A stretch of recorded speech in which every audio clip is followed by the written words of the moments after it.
dobra assim, uma rapidez, uma velocidade incrível, né?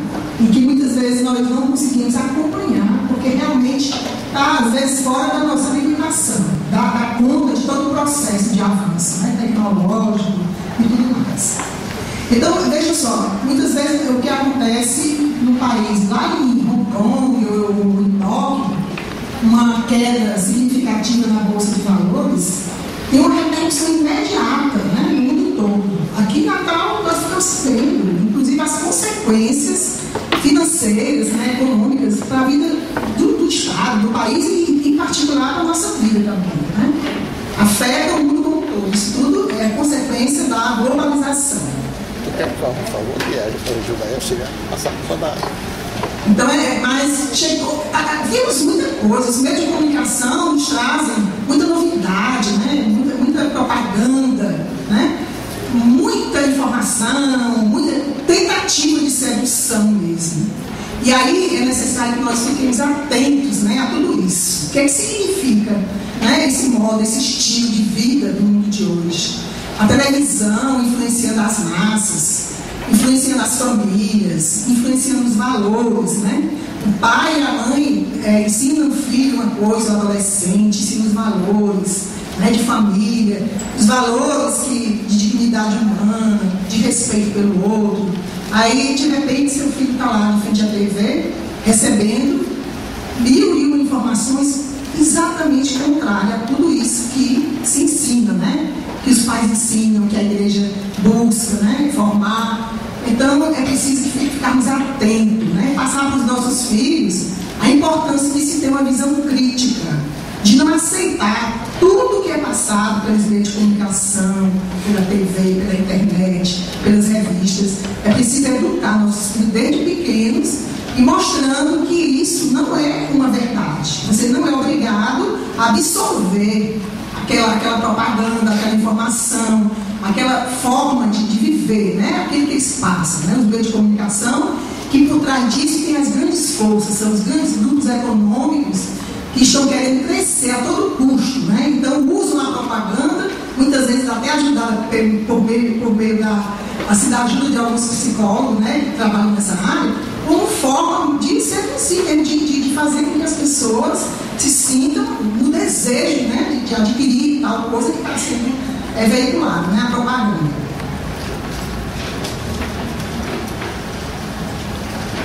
Então, o excesso de informações e a necessidade de atualização constante nos levam a concentrar nossa atenção no exterior.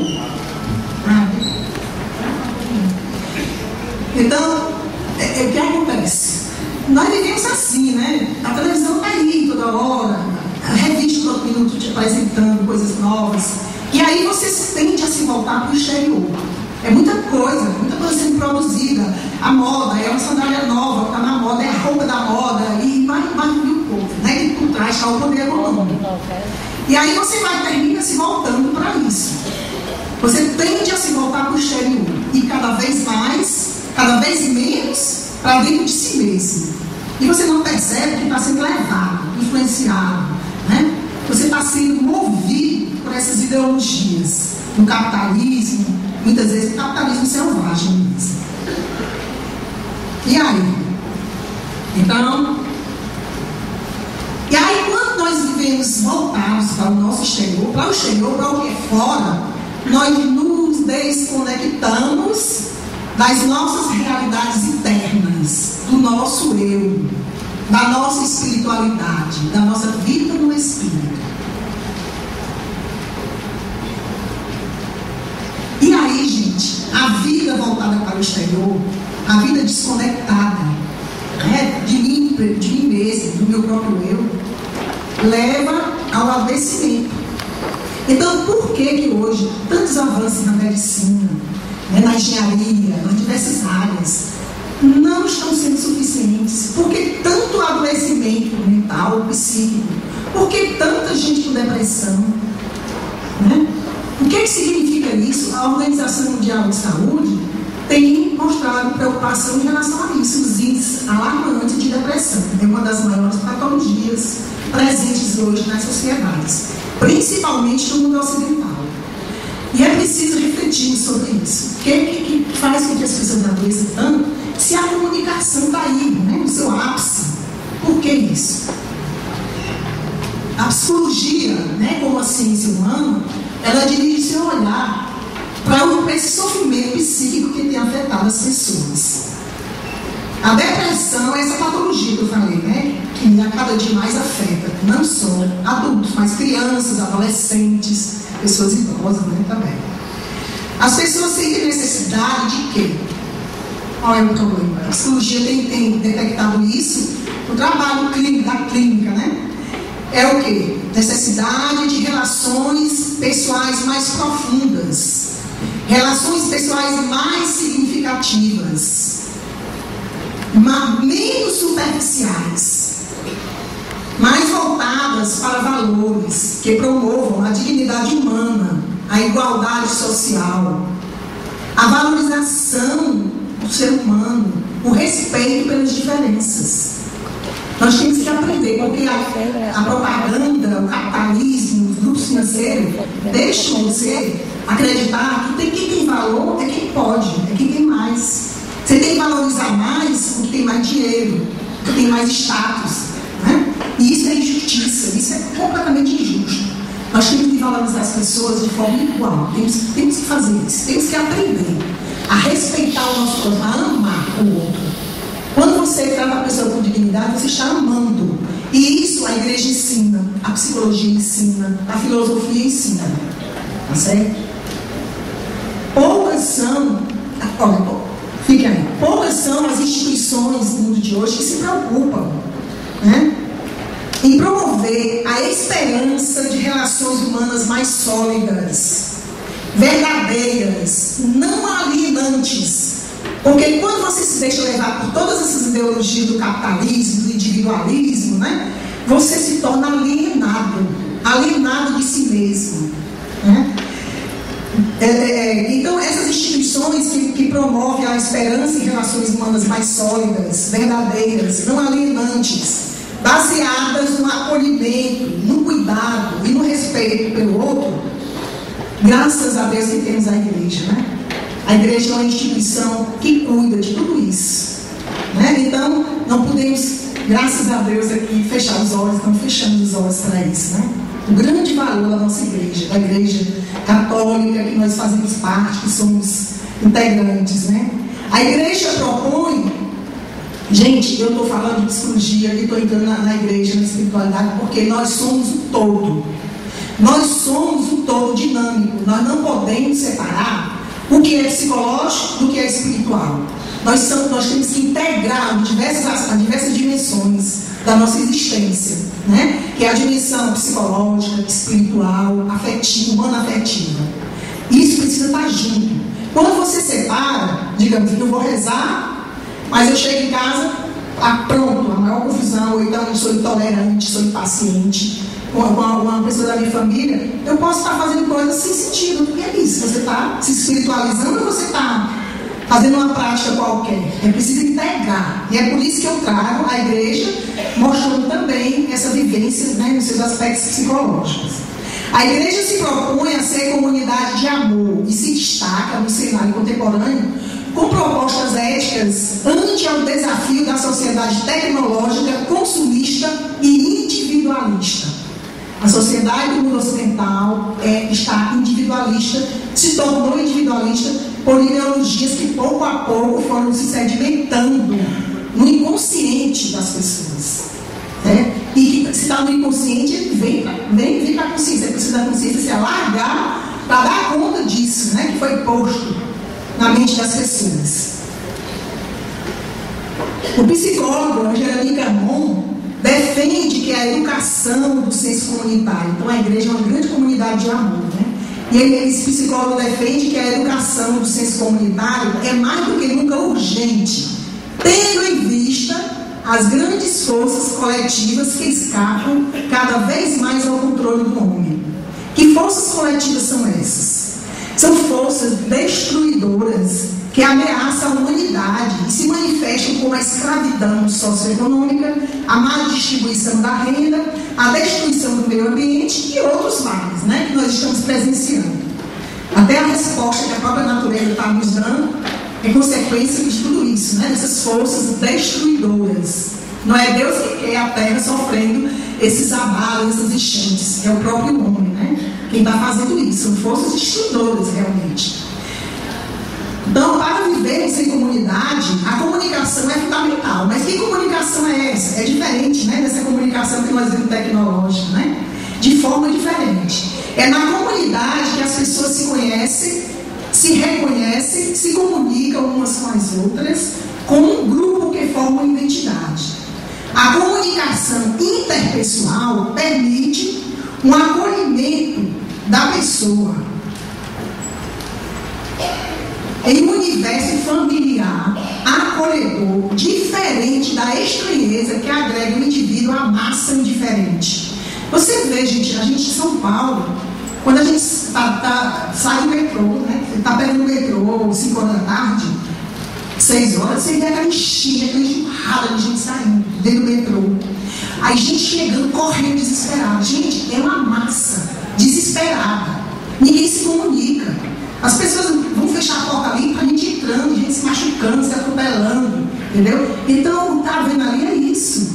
É o coletivo, vivendo cada um por si, Deus por todos, né? Uma verdadeira loucura tudo que está havendo. O sentido ético de comunidade implica uma prática que requer uma abertura ao diálogo. Ao diálogo não é só palavra, não é só o discurso. É o diálogo genuíno, verdadeiro entre os seus membros e com as demais pessoas. A comunidade precisa ser aberta, não deve excluir as pessoas. Não se deve excluir as pessoas que são de fora, que não pertencem à comunidade. Pelo contrário, você tem que incluir. Nós temos que viver a inclusão.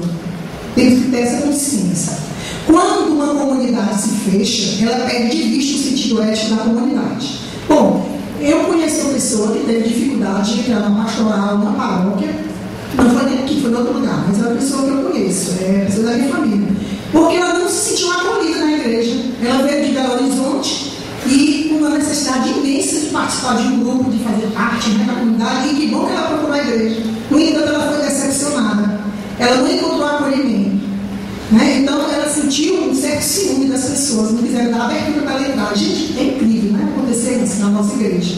Ela ficou decepcionada, se afastou e não voltou mais. Aí eu tentei conversar com ela, a gente discutir, de repente era um dia mudar de ideia e voltar. Mas aí acontece isso, né? Nenhuma comunidade está isenta de vivenciar dificuldades de relacionamento. Por quê? Isso pode surgir, nós temos que ficar atentos, porque muitas vezes, por melhor que temos, né, as nossas intenções podem ser muito boas, mas nós somos fracos, né, e podemos cair. Mas precisamos ficar atentos. Por quê? Porque nessa convivência pode surgir discordância de ponto de vista, pode surgir competitividade. A discordância pode haver, é normal, mas é preciso uma abertura para o diálogo, para que as dificuldades sejam solucionadas. Não se pode se fixar no seu próprio ponto de vista e não dar abertura para o outro. É preciso uma abertura para o diálogo. O diálogo é fundamental. Nós não podemos estar na igreja pensando em nós temos que pensar no todo, na comunidade, no bem que é aquilo que nós estamos fazendo. Temos que sair de nós mesmos na direção do outro. E aí, pensando assim, nós vamos parar, olhar para nós mesmos e nos questionar por que eu não abro mão do meu ponto de vista. Até que ponto eu tenho razão, até que ponto o meu ponto de vista, a minha ideia, né, o que eu estou querendo fazer é o certo. É preciso uma abertura, um despojamento de si, para que você não fique pregado em você mesmo, colar nas suas ideias e não saia na direção da necessidade, né? Bom, e aí às vezes dá até uma fofoquinha, né? Onde tem gente que pode surgir uma fofoquinha, um falatório da vida do outro, né? Às vezes um sentimento de rejeição por alguém. Então temos que ficar atentos. Sabe por quê, gente? Porque nós somos cristãos. O cristão tem o dever de fazer o diferente. O cristão tem que ser modelo. É uma responsabilidade muito grande ser cristão. A sociedade, as pessoas que estão afastadas, elas criticam quando vê uma pessoa, vive na igreja, e vive na maior confusão em casa com o marido, não se entende com o filho, não tem humildade.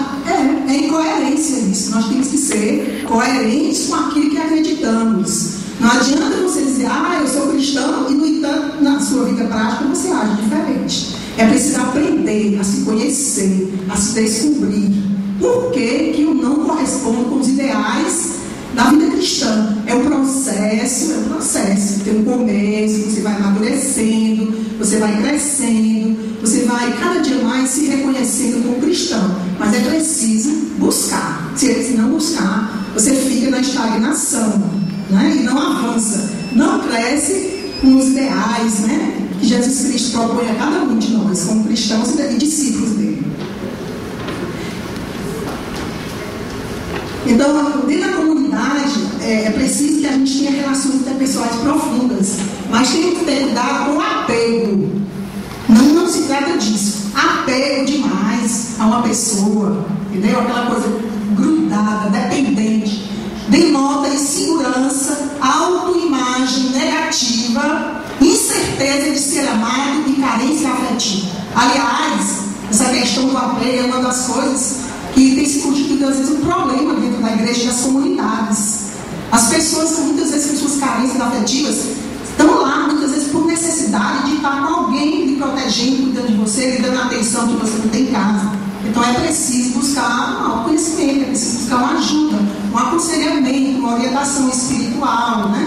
Para ver o que está acontecendo. Porque muitas vezes essa dificuldade causa dificuldade dentro da paróquia, ou dentro da pastoral, e as coisas não andam por problemas de relacionamento, por problemas de necessidades individuais particulares, que impedem o crescimento, né, da comunidade, do trabalho, do avanço, né, de tudo que é necessário ser feito. Por favor.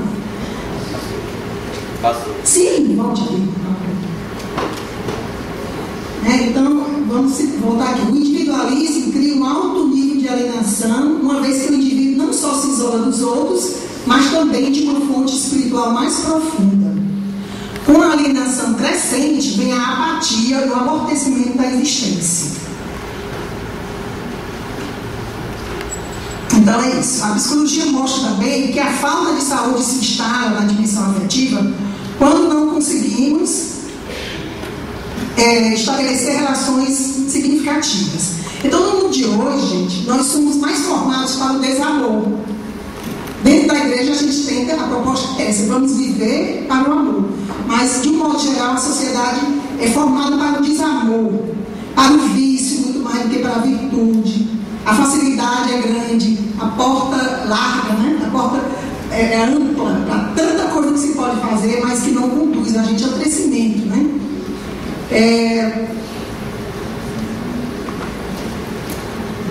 Muito mais formados, eu sou muito mais formado para a desconfiança do que para a fé.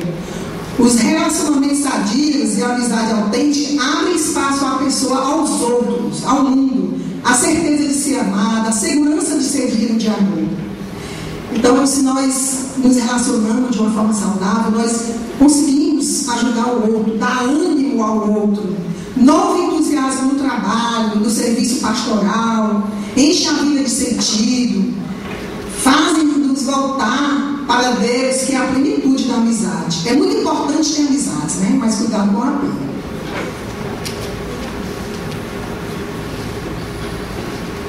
Então, com a alienação da nossa sociedade, o que acontece? O sentido do espiritual é cada vez mais reprimido. Nós temos uma predisposição para viver a vida do espírito, né? Inclusive, a neurociência, nas últimas pesquisas, com exames de ressonância magnética, tem detectado que o ser humano, a reportagem é assim: o lugar de Deus no cérebro. O ser humano nasceu para se relacionar com Deus, né? Então, isso é uma descoberta maravilhosa da ciência, né? Diante de questões que se diziam, todo cientista é ateu. Na verdade, nós temos hoje essas pesquisas maravilhosas, e é uma pesquisa científica, né? Então, foi feito teste com várias pessoas de várias religiões, foi detectado um lugar no cérebro onde entra em ativação quando você está em um momento de oração. Então, quem é ateu só não tem, não é contatado nisso porque ele não pratica, mas no momento em que ele buscar a vida do Espírito, ele vai ter esse lugar no cérebro dele em ativação.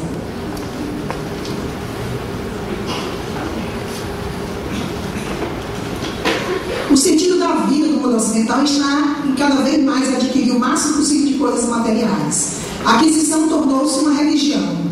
Então já foi dito isso, que quanto mais se tem, quer dizer, o valor da pessoa está pelo que ela tem, pelo sucesso financeiro. Essa mentalidade nos torna apegados ao dinheiro. Essa mentalidade de que eu tenho que guardar, eu tenho que poupar, ou então eu tenho que comprar uma roupa, um carro, e vai, né? Cada vez mais necessidades novas vão surgindo. Você nunca está satisfeito. Então, isso é fruto dessa mentalidade do mundo de hoje, né? De ter, do valor do ter sobre o ser. Se valoriza muito mais o ter do que o ser. E isso traz um grande prejuízo, né, para a nossa vida, para a nossa saúde física e espiritual, emocional. Então, e aí, gente, nessa cultura, né, do ter, torna-nos assim, ó, mão fechada, inclusive para doar, para termos espírito de ajuda, de colaboração, de acolher o outro, de ajudar na necessidade, de dar nosso dízimo, né? De contribuir para a igreja. E aquilo que nós estamos dando para a igreja não é nosso, é uma partezinha mínima do que Deus nos dá. E nós estamos devolvendo muito pouco, com muita dificuldade, porque somos apegados ao dinheiro. Quando pensamos em doar, nós não pensamos no sentido do que é doar. Pensamos que está tirando dinheiro para dar, que não é fácil dar, porque não fomos acostumados a isso. Somos acostumados a voltarmos cada vez mais para nós, né, para as nossas necessidades. E muito menos para a necessidade do outro. Nós temos que ter cuidado, né, com isso. Porque isso vai se sedimentando na nossa mente, isso vai formando a nossa mentalidade. E aí, de repente, nós estamos assim, ó, segurando para não dar o dízimo, para não doar a parte que nos cabe, que não é nossa, é de Deus. A repressão da espiritualidade que acontece nos nossos dias cria uma sociedade de indivíduos extremamente ansiosos. Quando as pessoas estão isoladas no sentido da relação, né, onde se dá na espiritualidade uma relação com o outro, em que você não olha o outro como coisa, né, como objeto, mas como pessoa. Aí se dá uma relação no espírito. Então isso gera adoecimento, torna as pessoas ansiosas, né? O isolamento, e isso causa nas pessoas sentimento de vazio, né? Quando você não é tratado com essa relação humanizada, leva a pessoa ao isolamento, né? Ao vazio. Quantas pessoas chegam nos consultórios reclamando sofrendo porque se sentem num vazio, né? Completamente vazio de si, a vida sem sentido. Então é consequência da forma como estão acontecendo os relacionamentos na família, onde quer que ela ande, no trabalho, muita competitividade, muita falta de amor, de abertura, né? Aí as pessoas, quando sentem esse vazio, o que é que elas fazem? Elas têm que procurar um substituto, né? Então elas vão, muitas vezes, preencher essa necessidade comendo muito. Vai para a geladeira, né? Aí come de vez em quando, engorda, vai para o médico, faz tratamento, vai emagrecer, faz cirurgia plástica, mas aí volta tudo de novo. Por quê? Porque não foi tratada a origem da dificuldade, não foi tratado o foco gerador desse adoecimento, que não é orgânico, mas sim psicológico, que aí ele somatiza e você termina desenvolvendo comportamentos compulsivos, né? De comer, ou então de passar muito tempo na TV, né? Para preencher o seu vazio. Você vai para a internet, não tem hora para sair, você vai procurar coisas para comprar, para preencher, né, esse vazio, querendo buscar uma compensação, uma satisfação. Aí você começa a comprar, quando vê os cartões estão super abarrotadas. Aí você diz, meu Deus, eu estou com compulsão para gastar. Essa compulsão para gastar é uma necessidade que está lá, que você muitas vezes nem se dá conta dela. É um vazio existencial. Você precisa buscar ajuda. Quem tiver assim, procure alguém com quem você possa conversar. Com o padre, com o seu diretor espiritual, com a freira, com o seu professor, que você perceba que é uma pessoa humanizada. Mas procure ajuda. Você precisa se descobrir. É na relação com o outro que nós passamos a nos conhecer melhor. O outro nos ajuda. O filósofo Martin Buber demonstrou a sua preocupação com essa forma de viver do homem contemporâneo. Ele buscava soluções para os problemas nos quais a humanidade estava mergulhada. Ele percebia um distanciamento de Deus, uma ruptura entre o homem e Deus. E afirma que o homem só poderá corresponder à relação com Deus na medida de suas forças, se ele atualiza Deus no mundo. Deus não pode estar lá distanciado quando eu vou rezar, pensando que ele está bem longe. Não, você tem que viver com Deus, em Deus no mundo. A relação dialógica é uma relação de vivência em Deus, no Espírito. A relação que se tem com os homens reflete a relação que se tem com Deus. O autor defende que o homem só pode ser compreendido do ponto de vista do dom do Espírito, que em todas as coisas e seres da natureza, só ao homem pertence. Deus escolheu o homem, né? Para ter esse privilégio de viver no Espírito, a buscar se assemelhar cada dia mais a Ele e entrar em comunhão com Ele. Quem está falando isso aqui é um filósofo crente, que crê em Deus. Ele é judeu, né? Mas de uma espiritualidade profunda. O Espírito faz parte decisiva da vida do homem. Ele é que determina a pessoa. É o Espírito que determina. Se você foge da vida no Espírito, você adoece. Porque quando você se foca no exterior, na matéria, no dinheiro, no que é fora, vem o adoecimento. Cedo ou tarde, velho. A perda de sentido da vida é adoecimento, gente. Não tem jeito. O homem nasceu para viver no Espírito. E quem diz isso não é só a psicologia, na filosofia. A igreja fala, eu acho bacana porque tem todo sentido. Porque quando ela traz, ela não está querendo só formar o homem porque ela quer impor alguma coisa. Não, é porque isso é baseado em estudos e observações. O ser humano precisa viver no Espírito. Para Martin Buber, esse filósofo, a pessoa só se encontra de verdade com o outro através do diálogo autêntico, né, dessa conversação genuína.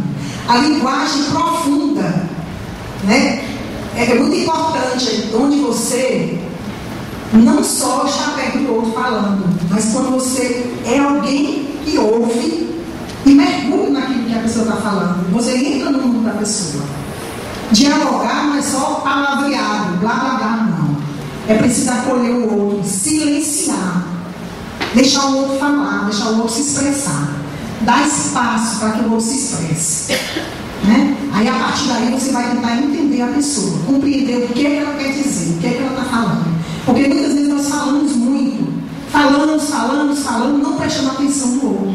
E é uma tendência da gente sempre olhar para o outro. É o outro que está errado, isso aqui deu errado porque foi o outro. Eu não sei de nada, eu não estou no meio dessa confusão. Eu só vejo os erros dos outros. Gente, é uma tendência da gente se voltar para fora. Isso é aquela necessidade que temos de voltar para o nosso próprio eu, para a gente se ver, para a gente se enxergar, para a gente se perceber. A palavra é essa, nós precisamos buscar isso, autopercepção. Porque senão a gente fica vivendo assim. E aí, tem aquela frase, aquela passagem em Lucas 6,41, que Jesus diz assim: porque tu vês o argueiro no olho do teu irmão e não reparas na trava que está no teu olho. Foi Jesus que falou isso, mas isso é muito óbvio também. Ele falou porque ele sempre via. A psicologia de Jesus era profunda, né? Então, o maior psicólogo que já existia era Jesus Cristo. Então, tira a trava do teu olho antes de tu querer enxergar o argueiro do olho do outro, o cisco do olho do outro. Nós vivemos assim, a culpa é do outro. Minha vida não dá certo porque minha mãe não me criou direito, meu pai não me ensinou a fazer isso, meu pai abandonou minha mãe e a gente quando era criança. Aí você passa a vida toda justificando que não faz as coisas direito, ou que faz isso ou aquilo porque sofreu isso e isso. Nós podemos superar nossas limitações, nossas dificuldades. Precisa ter força de vontade, precisa querer. Nós temos que nos responsabilizar por nós mesmos. Cada um é responsável por si. E quando é criança e adolescente, é a mãe e o pai. Mas chegou a idade que cada um precisa tomar consciência de si e avançar, tentar superar as dificuldades e os limites. Para quê? Para o amadurecimento e o crescimento pessoal.